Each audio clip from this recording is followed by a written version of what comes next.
किसान आंदोलन को लेकर कल जो सबसे बड़ी खबर आई वो क्या थी? वो ये थी कि किसानों को बुराड़ी मैदान में इकट्ठा होने की इजाज़त सरकार ने दे दी है। यह बात यूं आई जैसे कोई दया हुई है। हालांकि किसान पिछले 5 दिनों से अपने घरों से निकले हैं, पंजाब और हरियाणा के अलग अलग हिस्सों से, और सरकारी तमाम तरह की बाधाएं पार करते हुए दिल्ली की सीमा सिंघू बॉर्डर पर पहुंचे हैं। कल आप सब ने देखा कि सिंघू बॉर्डर पर क्या हुआ। एक तरफ पुलिस है, दूसरी तरफ किसान हैं, बीच में भी एक तत्व है जिसको मीडिया कहते हैं। मीडिया की भूमिका यह बनती है किसी भी समाज में कि वह सही को दिखाए, जो वाजिब है उसे दिखाए, जो लोकतंत्र में कमजोर पक्ष है, जो सरकार के मुकाबले खड़ा हो रहा है, उसकी बातों को सरकार के सामने ईमानदारी से लाए। लेकिन यहाँ कुछ अलग हो रहा है। यहां यह हो रहा है कि मीडिया की तरफ से, सरकार की तरफ से नहीं। आप देखिएगा, भाजपा यह बात नहीं कह रही है। आप ध्यान दीजिएगा, बजरंग दल, आरएसएस या दूसरी पार्टियां जो कि सत्ताधारी पक्ष में हैं, वह ये बातें नहीं कह रही हैं जो मीडिया अपनी तरफ से कह रही है। मैं आपको याद दिलाए देता हूं कुछ शब्द, कुछ वाक्य। जैसे सबसे पहली बात, पहली जो लाइन किसान आंदोलन को लेकर पिछले 3 दिन पहले चलनी शुरू हुई, जो कल तक चलती रही, वो थी कि किसान आंदोलन कर रहे हैं या करवाया जा रहा है। मानो वह किसान जो कि बीज बोता है, अंकुरित होने देता है, फिर फसल की बारीकी समझता है, फिर वह पैदा करता है और फिर देश के धनाढ्यों से लेकर गरीबों तक का पेट पालता है, उसे यह नहीं पता है कि अपना अधिकार का क्या होता है। इसलिए मीडिया क्या लिखता है, मीडिया मतलब टीवी मीडिया, आप भी तो उसी को मीडिया समझते हैं। आप हम लोगों को मीडिया कहाँ समझते हैं? आपको लगता है बड़े बड़े चैनलों के एंकर और एंकरानियाँ जब आपके सामने बड़े से सबसे तेज, सबसे पहले, सबसे आगे बोलते हुए जब तक साएं सूई करते हुए ना आए, वह मीडिया ही नहीं है। तो मीडिया का जो अरबपति भरोसा है आपका, वही भरोसा कह रहा है किसानों को लेकर कि किसान आंदोलन कर रहे हैं कि करवाया जा रहा है। तो पहली मार किसान आंदोलन पर अगर कहीं से पड़ी, उसको बिखेरने की जो तैयारी हुई, उसके खिलाफ जो साजिश हुई, वह पार्टी की तरफ से नहीं, सत्ताधारी पार्टी भाजपा की तरफ से नहीं आई है, मीडिया की तरफ से आई है।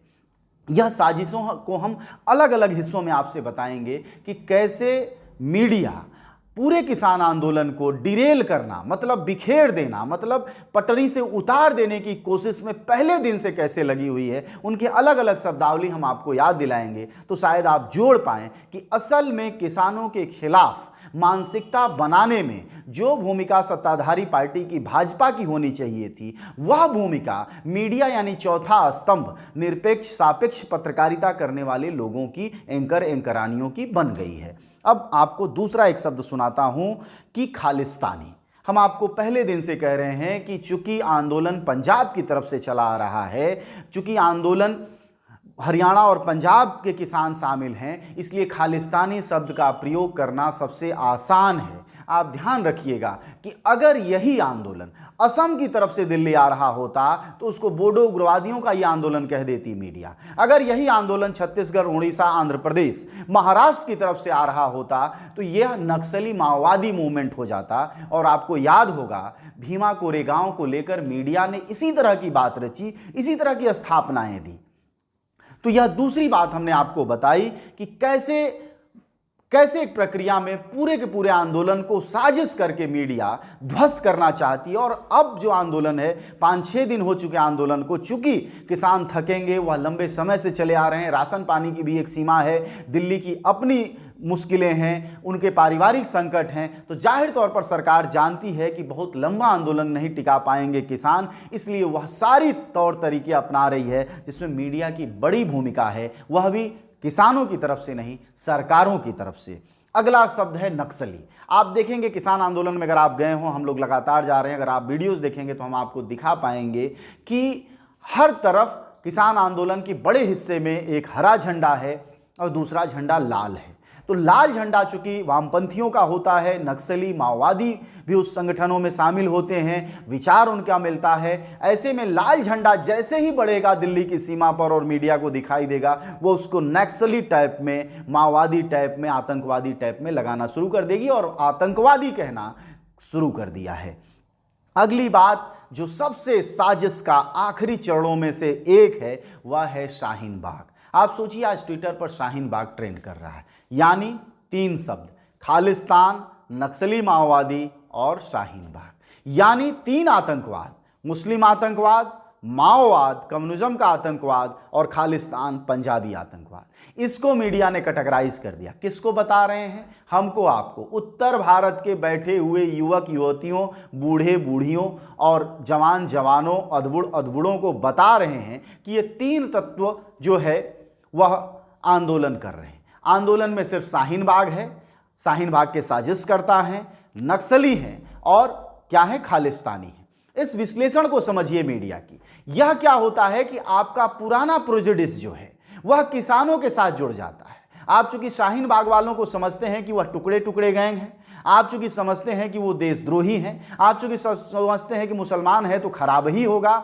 इसी तरह पंजाबियों को खालिस्तान से जोड़ दिया। खालिस्तान मतलब जिन्होंने, खालिस्तानी वो जिन्होंने इंदिरा गांधी को मारा, उससे जोड़ दिया। इधर नक्सली माओवादी कौन? साहब जो आदिवासियों के साथ लड़ाइयां लड़ते हैं, जो बंदूक से सरकारों के खिलाफ युद्धरत हैं, उनको जोड़ दिया। इससे आपको यह लगेगा कि यह गुंडे मवालियों का आंदोलन है, किसानों का आंदोलन नहीं है। अब यह आप पर है कि इस साजिश की बारीकी को आप समझते हैं कि नहीं समझते हैं, और मामूली सी बात जो किसान बिल की 3 बातें हैं उसको आप सोचना चाहते हैं कि नहीं चाहते। क्योंकि एक बात ध्यान रखिएगा कि अगर आप लपेटे में आ गए सरकार और इस मीडिया के, तो उसको फिर बताने वाला कोई और नहीं है। इसलिए इस बात को समझना होगा आपको कि क्यों जोड़ा जा रहा है। जैसे आज ट्रेंड क्या कराया गया ट्विटर पर, ट्विटर भी एक तरह का मीडिया माध्यम बन गया है हमारे देश में, पूरी दुनिया में।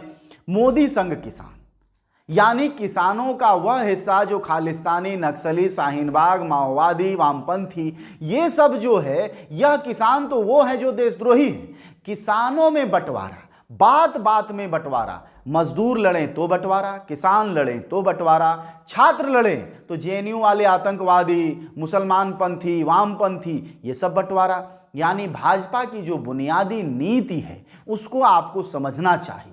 राजनीति विज्ञान आपको समझ में आए ना आए, लेकिन आपको व्यवहारिक समाज विज्ञान जरूर समझ में आना चाहिए कि यह आखिर कौन सी सरकार है कि जो कोई भी आवाज उठाता है उसके खिलाफ यह सरकार किसी न किसी वाद को, किसी न किसी जाति और धर्म को जोड़ देती है और उस पर आप हुल्ले करने लगते हैं। यह क्यों होता है? यह इसलिए होता है क्योंकि आप सही चीज को नहीं जानते। जरा आप सोचिए कि क्या आप अपने बच्चों से आजकल बात करते हैं कि आपकी जीडीपी मतलब सकल घरेलू उत्पाद, यानी आपका बालक जो 9वीं कक्षा में पढ़ रहा होगा, इस शब्द से परिचित हो चुका होगा। मैं चूंकि हाई स्कूल सीबीएसई वाला नहीं हूं, इसलिए मुझे लगता है 9वीं कक्षा में ही आता है, हो सकता है आपके बच्चे को और पहले आ गया हो। लेकिन सकल घरेलू उत्पाद जिसके आप गर्व करते थे कि मोदी जी आएंगे तो ये हो जाएगा, वो हो जाएगा, वह -24 में चल रहा है। आप इस पर क्यों नहीं बात करते? आप अपने बच्चों से इस पर बात क्यों नहीं करते कि किसानों की एमएसपी क्या होती है?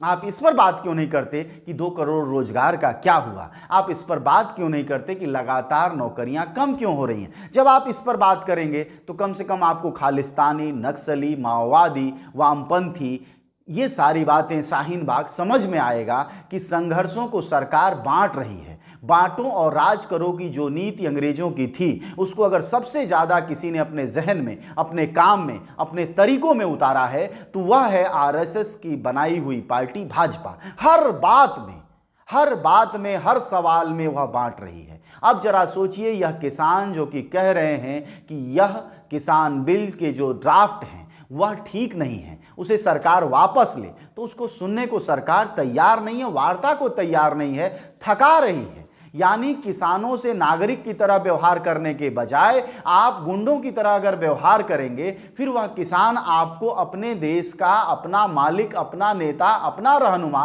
कैसे समझेंगे? क्या इतनी बात हमारी मीडिया को नहीं समझ में आ रही कि सत्ता के साथ खड़ी होकर बिल्कुल पार्टी बंदी कर रही है? और अगर यह पार्टी बंदी है तो यह हमारी चेतना को खत्म करना है, हमारी समझदारी को खत्म करना है। इसलिए किसान आंदोलन के खिलाफ जो साजिशें मीडिया रच रही है, इसको एक्सपोज करिए। बीजेपी सड़क पर उतर के इसको एक्सपोज करने की हिम्मत नहीं कर रही है, क्योंकि वो कर नहीं सकती है, क्योंकि अनैतिकता का बल नहीं होता है। लेकिन मीडिया, चूंकि आप पत्रकारिता उसको मानते हैं, आपको लगता है नहीं यह बात सही कही जा रही होगी, इसलिए वो फेर में फंसते हैं। तो इन समझदारियों के साथ अगर आप समझेंगे तो समझ में आएगा कि किसान असल में क्यों आंदोलन कर रहा है। 26 को मजदूरों ने राष्ट्रव्यापी हड़ताल क्यों की? आप सोचिए कि सरकारों ने परमानेंट नौकरी देना बंद कर दिया है, सरकारों ने हर चीज का रास्ता निजीकरण अख्तियार कर लिया है। हमारी ही सरकारों ने हमको समझाया है कि साहब जियो ठीक है, बीएसएनएल गड्ढा है। हमारी सरकारों ने बताया तेजस बहुत तेज चलती है और बाकी सरकारी ट्रेनें गोबर चलती हैं। अब तो आपको अनुभव हो गया होगा कि गोबर कौन है और सही क्या है। इसलिए अगर आपके दिमाग में किसी भी तरह का गोबर भर रहा है तो उसमें मिट्टी मिलाइए, फिर उसको उपजाऊ बनाइए, उसमें बीज डालिए, उससे नया अंकुरण होगा और दिमाग का पर्दा खुलेगा, काई छटेगी और जल भी शुद्ध होगा, आप भी शुद्ध होंगे। और कम से कम किसान आंदोलन का यह रूप आपको जो दिखाई दे रहा है कि किसान बदमाश हैं, आतंकवादी हैं, मोदी संग किसान है, मोदी सबका भला कर रहे हैं, उसके लिए थोड़ा पढ़ना लिखना होगा, मोदी की योजनाओं को समझना होगा। तो आपको समझ में आएगा कि असल में मोदी सिर्फ एक ही काम कर रहे हैं पिछले 6-6.5 सालों से, वो ये है बांटो और राज करो। जब जो आंदोलन करे, आप किसी भी आंदोलन को याद कर लीजिए, छात्र आंदोलन को भी याद कर लीजिए और आज किसान आंदोलन, मतलब नौजवान से लेके बुजुर्ग तक जो भी लड़ेगा इस देश में, वह किसी न किसी खांचे में सरकार बांट देगी और मीडिया हुल्ले ले करेगी।